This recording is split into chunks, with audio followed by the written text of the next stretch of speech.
Hi guys, welcome back to a new video, and in this video I'm going to be talking to you about all the books I read in August. August was a good reading month for me. It was the best month because it was my birthday month as well, so that kind of made it even extra special. So this month I read 16 books, which was fantastic. Majority of the books I read this month I have a reading vlog on there, and if I haven't, some of them are coming like in the next couple of videos from now. But yeah, so if you're new here, my name is Benita and I'm so happy to have you joining me today. Thank you so much for clicking on this video. If you like all things books, book vlogs, reading challenges, things like that, please do stay tuned and do subscribe. So let's get started. As I read 16 books this month, and 4 of them were physical books I own, and the rest of them I read on my Kindle. In terms of like genres and stuff, I read a lot of romance, my preferred genre anyway. I read 3 mystery thriller, and I read 1 fantasy book, which I also DNF, which I'm going to talk about. And then I read I did a reread of 2 books which are like mafia romances. So the first book I read in the month of August was The Amendment, which is book 2 in the Arrangement trilogy book. I spoke about this book wrap up last month, and I told you guys how much I love that book because it follows a married couple.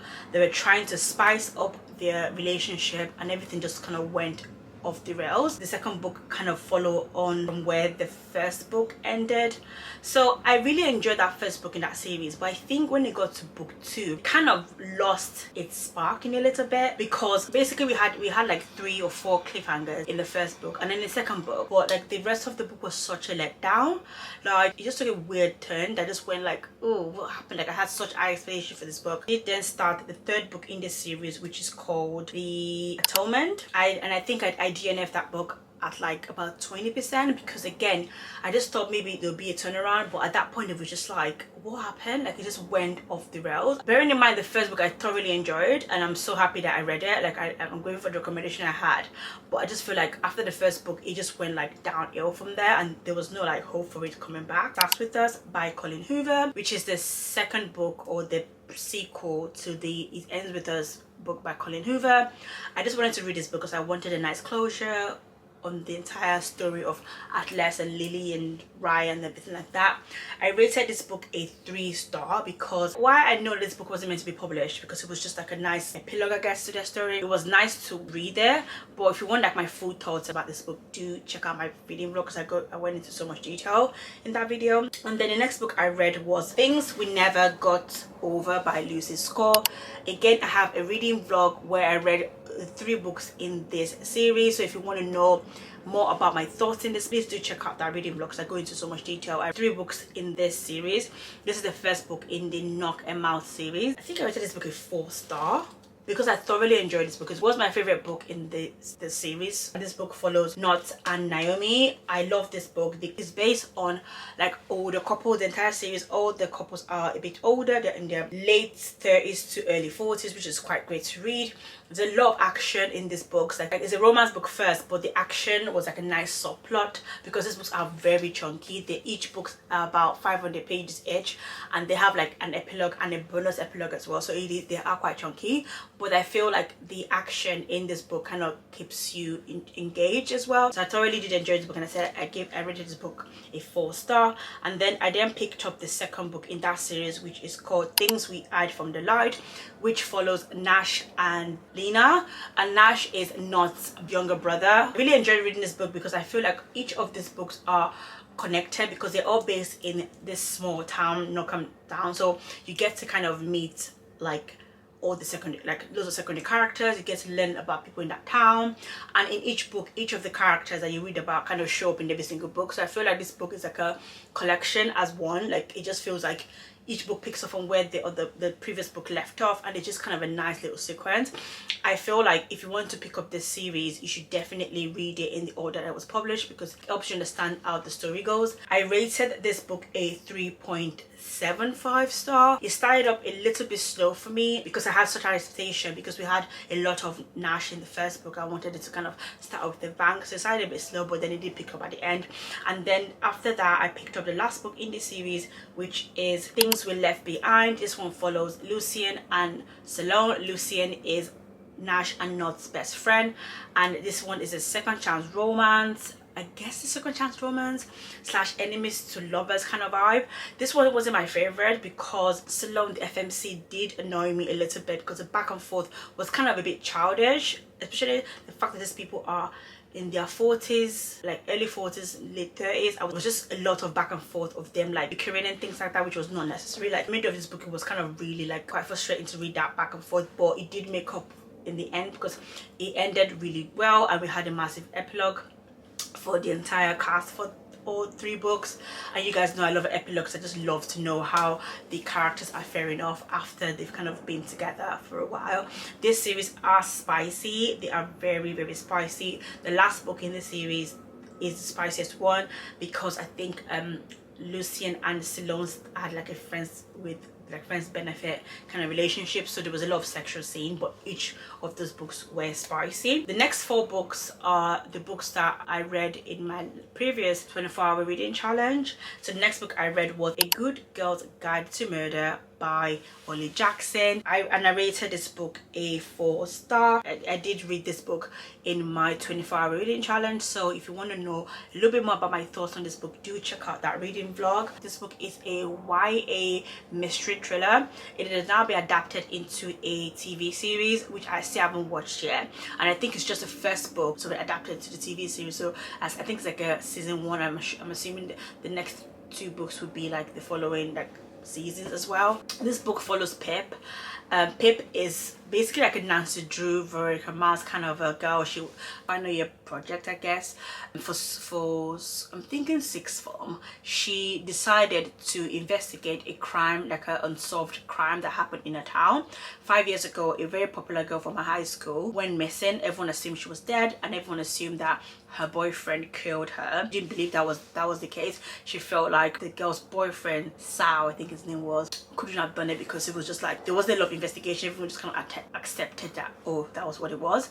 And Sal also committed suicide, which is kind of convenient, so she started to like investigate this. So that's kind of what the book follows. I feel like this book was really like very well detailed. She did a lot of interviews with like Sal's friends, Alice's friend, and then we kind of go through the emotion of what happened 5 years ago and the mystery was solved. I feel like this will do well as a TV series because of how the book was formatted, I guess. Then after that, I read the second book in the series, Good Girl Bad Blood, and this book picks up right off where the last book left off. And now Pip is like, she solved the case from the previous book, and now she's kind of solving another case, and in this time she already has a podcast. I also rated this book a 4-star as well because I really enjoyed this book. Also, I feel like with this one I literally didn't know, like I didn't have any idea of what the plot twist was, like how the mystery will be solved at all. I was so blindsided like how it ended.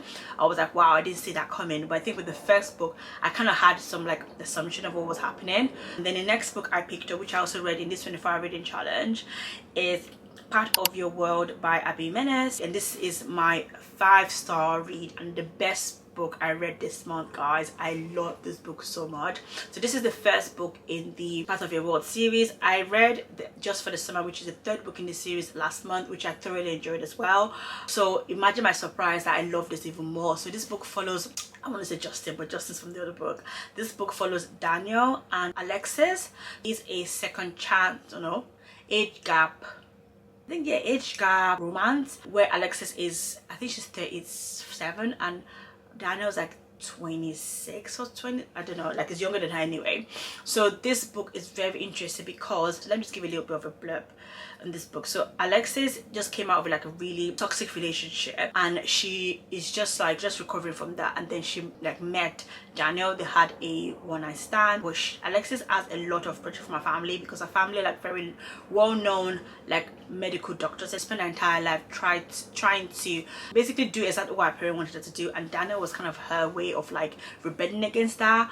So they fell for each other like from day one. And Daniel is from a small town where in that small town everybody knows everyone. I think there's about 300 people in that small town. So they started having like this like casual relationship with each other where like Alexis goes to a small town to see him and he knew nothing about her life. But guys, this book was written in such a way that you can't help but be captivated by the story. The romance was so good, and I feel like after reading this month I've discovered that I should do love like small town romance. I feel that's my favorite setting when it comes to romance books and stuff. This book, as I said, was a 5-star read. I was so happy that I finally like read this book, and now I think I can't wait to read more of Abby Minet's books. So after this, I read the second book in the series, which is Yours Truly. So this one I rated a 4-star because even though I did enjoy this book, there was a lot of miscommunication in this book. So this book follows Brienne, who is Alex's best friend, and she's also a doctor as well, and Jacob. It started off as a like workplace kind of enemies to lovers kind of romance.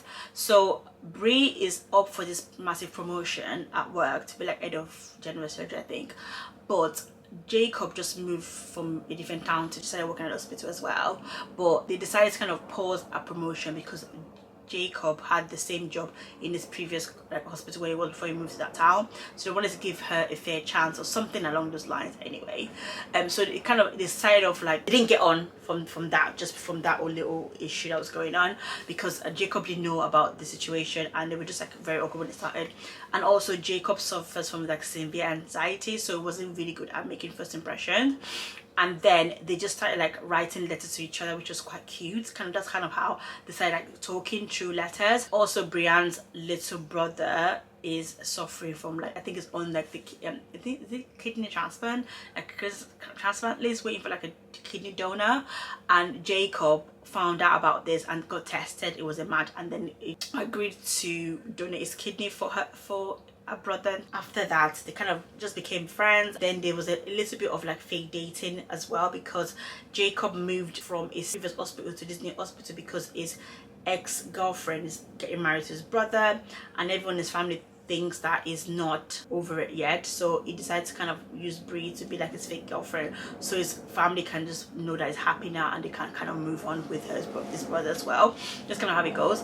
But as I said, miscommunication between these two because they were fake dating, and because it was from both their POV, so I know that they both like each other, and I know that they just like not talking to each other. So that miscommunication, which normally I don't mind a miscommunication in books, it's not my favorite things, but I don't favorite thing in the book, but I don't mind it. But this one, I kid you not, went on for like 10 chapters and I was just getting so on edge. Every time we get to Jacob's POV, this anxiety, I kind of got that as well. It kind of made me a little bit anxious. It was kind of not the most amazing thing to read, to be fair. Again, I feel like if you can get past that miscommunication, it is quite good. Actually no, I don't think I'll be rereading this book again, because also apart from the miscommunication, there was also a third act breakup, which was like literally not even third act, like literally final act breakup, because this book had 48 chapters I think altogether, and then she broke up with him in like chapter 46, and then she didn't get back with him to like the last chapter, which is just like, oh my god, like literally had a miscommunication for like 15 chapters.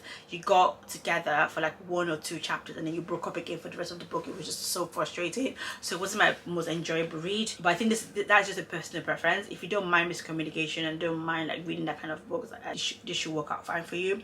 And then next book I read, which is my reread, is The Ruthless People by J.J. McAvoy, because I said it's a reread for me. I read this book a couple of years ago. It is a mafia romance that follows Melody and Liam. This book is amazing. If you are new to mafia romance or you want like a proper good mafia romance books, I think this series is something you want to check out. This book is a 5-star read. For me, it was a 5-star read when I read it the first time. It's still a 5-star read now.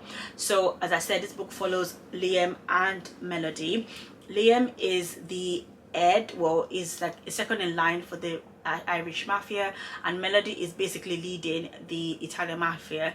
They are arranged to be married, so the book starts off with them like meeting for the first time, and Liam not having an idea that like Melody is basically the leader of the Italian mafia. So they kind of get married, and then he kind of couldn't wrap his mind around the fact that a woman, and so young woman, is the head of the Italian mafia, and they have to kind of rule together. So it was kind of like the merger of the Irish mafia and the Italian mafia together, and they're both rule together. But first book is just them like kind of getting to know each other. Like Liam kind of, I feel like he fell first, so he had to like convince Melody. But I just love this because Melody is a cold boss bee. I just love her. because I think one can't explain how much this you need to just read this book, because it's just so, even the action, the banter, like it is spicy as well, like all these kind of things that make up this book is just so amazing. Because I feel like when I talk about, like, I've read so many mafia romance book, and they have a little bit of like danger, like dark romance-ish effect with them, this book fits that bill. And just so good. So I read the first book and I read the second book in that series, just like a little bit of a palate cleanser between all the reading challenges and reading vlogs I did. The next book I read is Wild Love by Elsa Silver. This is the first book in the Red Hill series, which is the new series by Elsa Silver. I feel like the second book in this series comes out in a couple of days, actually on the 3rd of September. So by the time this video goes live, this book too will already be here. So it's so funny because I'm starting a new Elsa Silver series and I still haven't finished the Chestnut series. I've only read 2 books on that series, and I've still got like 3 or 4 books left in that series.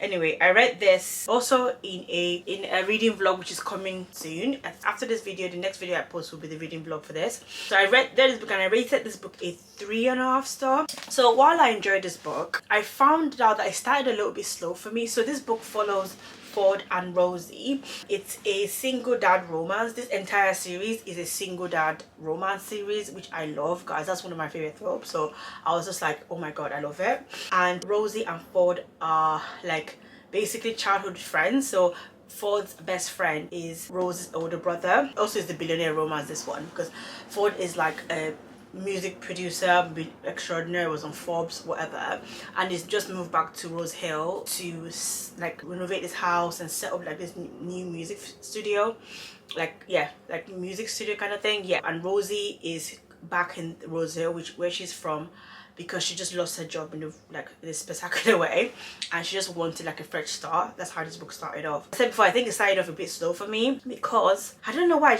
I struggled. Like I read the first few chapters and I was thinking like it wasn't bad, but it wasn't like wow, oh my god, amazing. The first like 10 chapters I was like, what's happening here? And also I found it really hard to believe the story behind Ford's like daughter, like how that whole thing happened. Like, I don't think that is like believable, but I'll go to more details in my reading vlog. I don't want this to go too long, but yeah, I read this book a 3.5 star. But then after I read the first few chapters, like the second part of the book, I really enjoyed it. Like I love the small town vibe. We didn't really get to meet a lot of the secondary characters. We did meet some of the, I think we've met some of the MMCs that will be for the next, I think 3 books in the series. There's like going to be a 4-book series altogether. So we met the other 3 MMCs. Also, one thing, Ford is Willa's older brother. Willa is the FMC in the Atlas, which is the second book in the Chestnut Spring series. So we had a little cameo of her, which was really good. I love Ford and Rose's relationship because they started off as friends, and you can tell that like Ford always fancied her, but I think when he growing up was a bit of a geek and nerd kind of thing, so like they just didn't have a chance. But like them being together was like inevitable. I feel like everyone in the family knew that they kind of liked each other and stuff like that, so it kind of was easy. But yeah, I really enjoyed this book. It's a nice like easy romance, like literally like if you want something that will just like get you giggling, like it was a bit funny, like it's just like a nice rom-com book. Like it just gives that vibe. I'm really excited for the next book in this series, which follows West, who is Rose's older brother, I think, and he's a single, obviously they're all single dads in the series. So yeah, I'm really excited to read the series. Like even though I rated it 3.5 star, I'll still be continuing on with the series because I really enjoyed this. Yeah, so the next book I read also in this next coming vlog, I read the is it called the Billinger Sisters like duo series book by Tessa Bailey. So the first book is It Happened One Summer, and the second book Hook, Line and Sinker. It Happened One Summer, I rated that book a 4 star because I thoroughly enjoyed that book. That book really reminded me of like The Simple Life. If you guys remember that show, The Simple Life, where Paris Hilton and Nicole Richie were like literally like, because they're both heiresses obviously, they went to like this small town, they had to like manual labor and living with family and stuff like that, slash like Legally Blonde in a way. Because of that, I just that's kind of what I related when I was reading this, but that's kind of what I kept it like picturing in my head when I was reading this book. So this book follows Piper, and I think his name is Brandon. Piper is well, she's an heiress. She's like, she lives in Los Angeles, in Beverly Hills. She's like an influencer, like a big socialite influencer kind of a person, but like she wasn't really doing much with her life. All she just did was like go to parties. I think she threw like a party and she got arrested, and I think that was the last straw for her stepdad or her parents, so they shipped her off to like this like fish town in Westport for her to like live there for like 3 months to kind of like, I don't know, maybe that will make her rethink her behavior and things like that. So she went to this town with her younger sister, and they went to this bar that's owned by their biological dad, is passed away, and they kind of, yeah, and then she bumps into Brandon in this town as well. He's from that town, and they just kind of like, you know how it goes, that they just kind of falling for each other, blah blah blah. But I really enjoyed it because this book really like took me by surprise, because I think this is the highest rated book by Tessa Bailey, and when I went I just wanted something like easy to read. Like I'll just cause it's been on my TBR for the longest time. Like I think this book has been on my TBR for like 2 years, and it's just been sitting there. So I just wanted to cross it off my list. So I was pleasantly surprised because Piper, like she just made me laugh. Like she was like so into her feminine energy. Like she just reminds me of those kind of movies from like the early noughties, like the pirate, like Legally Blonde style, like Simple Love, like I mentioned before. They just kind of gave me that vibe. And also like from the first scene, the way she, even when she was arrested, the way she was interacting with the prison guard, I was like, this person, she's actually like a nice girl. She just misunderstood. And once she was thrown into the deep end, she kind of stood up and kind of made it with herself. And I enjoyed a relationship with Brandon. These books are spicy. Like I feel like every single chapter there's like 2 or 3 sex scenes or something like that. Like it's very spicy. There was so many, like we get it. So but normally that would be like, sometimes I feel like it could be overboard. For some reason I didn't find this overboard. I didn't find it bad. I still enjoyed it. It didn't stop me from liking this book at all. But yeah, so after I finished reading that book, then I read the second book in the series, which is Hook, Line and Sinker, and this follows Piper's sister Anna and Brandon's best friend Fox. This one also caught me by surprise. I rated this one 3.75 star, and it's still spicy, but not as spicy as the first book, because I feel like with the first book the spice came up from like chapter 5, and it like so early on in the book, and it kind of went on throughout the book. But I feel like with this book, second book, the spice didn't come towards like, I think about 65% of the book, which makes sense. So basically this book is a friends to lovers kind of trope. So Fox is like known in that small town, like fishing town, as like this playboy, basically like a fuckboy, just like messes around with different girls. Anna's the innocent, like, you know, nice girl kind of vibe, and decided about friends, and obviously started growing feelings for each other. But what caught me by surprise is how deep this book went. It went a bit serious than I thought, because when we found out why Fox was a fuckboy and like his background, like how he grew up, like the kind of childhood trauma he was dealing with, it kind of like, I was like, wow, that's such a serious topic, because he was so down on himself, because he just felt like all he could give, all everyone wanted from him was like just for sex and just for his good looks. I know it sounds like, oh my god, beautiful people suffer too, but like it was written in a way that I didn't feel like it was showing off. Like from, I don't know, I didn't expect that element of like such a serious, not a serious topic, but like kind of serious for what I going in. I thought this was going to be like a nice romance, like spicy romance book, but that topic kind of got me, because basically was that, so when Fox was younger, so Fox's parents divorced because his dad used to cheat on his mom. Like literally Eloy was like a good looking guy, all he just did was fuck around on his mom. When Fox was young, it was a very good looking boy and looked like his dad, so everyone just thought like, oh, you know, you're just gonna be like your dad, and that's what everyone in town thought of him as well. And he grew up just like honing that persona of like the playboy.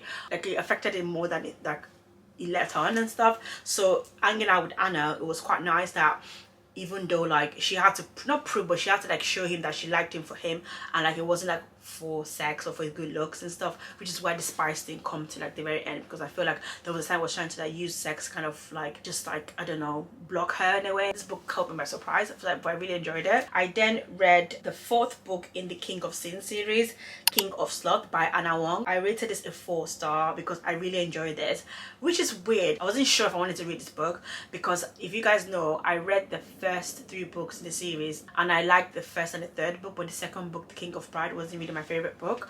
But King of Sloth really surprised me, because for like Salone is a character, the FMC, She appeared in all 3 books, and she was like the secondary character, like a best friend kind of thing. Like we didn't really see a lot about her. We just knew that she was obsessed with her work because she's a publicist, and so we didn't really get a lot about her character. So I wasn't sure what to expect from this book. And Javier, who is the MMC, saw him briefly in like the 3rd book. It was supposed to be like this like party boy. So Javier, I'll just go into this. So this book follows Salone and Javier.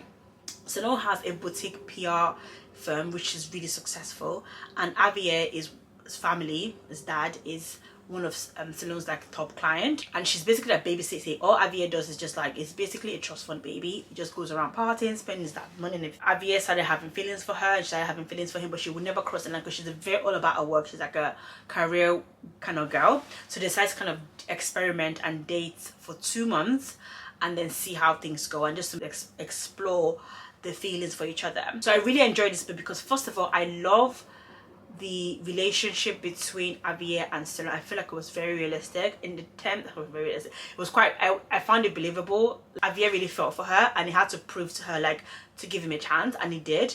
And bearing in mind, Salone has severe trust issues with her family, because her family, she's from a wealthy family as well, but she's kind of estranged from her family because of their toxicity. And he has the same issues with his parents as well, like, or his dad, no, his mom, his dad as well. So that's kind of how, but I really enjoyed this book. The element of drama between Salone and her sister and her family, ex-fiance or whatever, all that drama kind of kept me like interested in this book.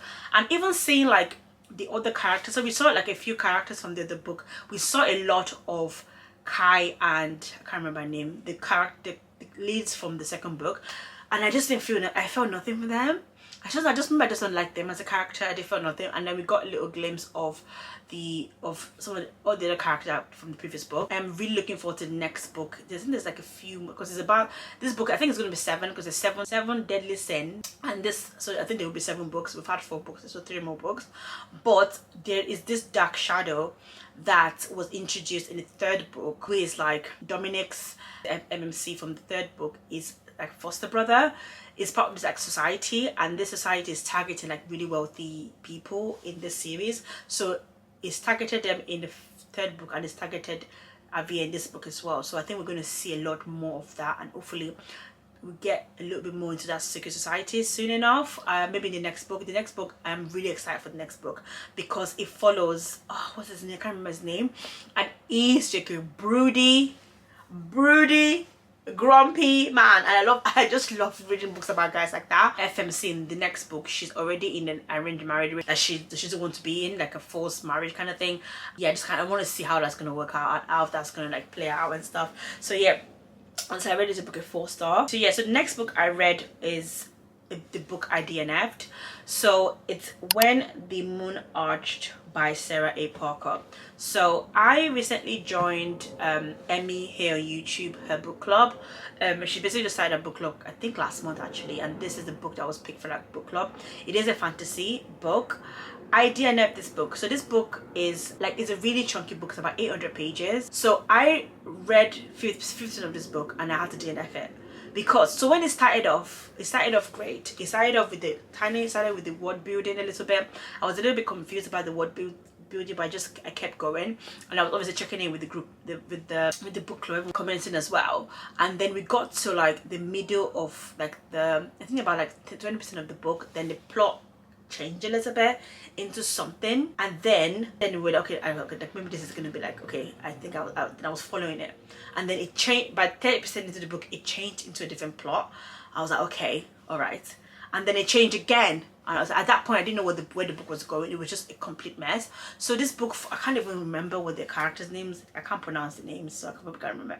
So yeah, DNF'd it. So this book, I think from what I gathered, it seems like I don't know, there are dragons in this book, and I think that maybe like back in the ancient day, like back like 500 years before this book was written, there were loads of like dragons that were getting reading, and something happened to them and they fell from the sky or something.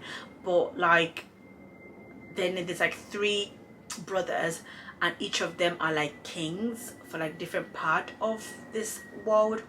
And then she started off like, she's an assassin, the FMC, like a secret mission to kind of like for like to kill someone, and then she was successful from that, and then she went to get a payment, and then she went home and her best friend was killed, and then she went on a mission to kind of like avenge her best friend, but then she went into like this weird rage where she like had an out of body experience and she killed like loads of people.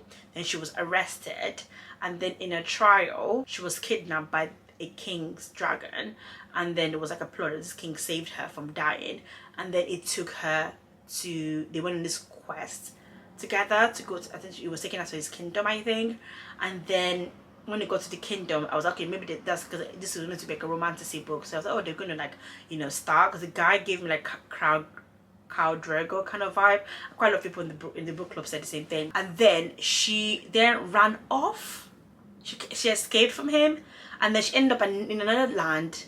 And that was when I was like, okay, that's it, I'm confused, I can't. And this point, by this point I read 400 pages of the book at this point, and there was 400 more pages to go, and I literally did not know what was happening. I was so confused. I was like, I'm just not gonna, it wasn't for me, so I had to DNF it. Yeah, those are all the 16 books I read this month, guys. So as I said, this month was a very like good reading month for me. I did quite a lot of reading challenges, which is how I get to read quite a lot of books. If you've made it this far, I hope you've enjoyed this video. Thank you so much for sticking with me to the end, and if you've read any of these books, I would love to know how you got on with them, so let me know in the comments. Don't forget to like, comment and subscribe, and I'll see you guys in my next video.